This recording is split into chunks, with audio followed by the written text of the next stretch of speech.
Spring has sprung here at Designated Drinker Show, for sure, right? We're getting all happiness and feelings and everything. So we're gonna make a rose water syrup to use in your cocktails.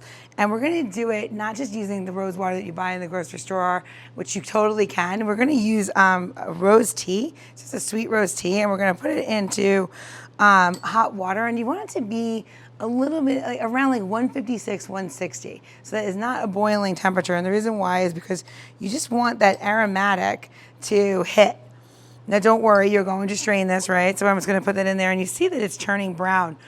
Just a little FYI, when you steep roses, whether it's crushed roses in tea, rose buds that you got dried or whatever it is not going to turn red. So if you're looking for that, you need to put food coloring in, okay? I'm gonna add a little bit of sugar to that, so we all know that if you're doing any sort of simple syrup, it's a 50-50.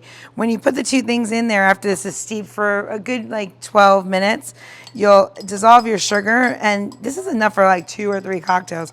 You don't have to make a huge batch, but if you are gonna make a huge batch, you'll just go to designateddrinker.show and I will give you the recipe for batching this for a large garden party, if you will, for the spring. And what you're left with is this beautiful, like ambery, rosy, I can't describe, like a reddish color cocktail syrup, which is literally so beautiful. And I almost need to wipe, well, you can see it from the paper. It kind of has a red tint to it.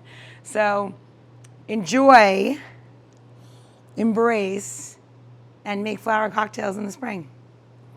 Cheers.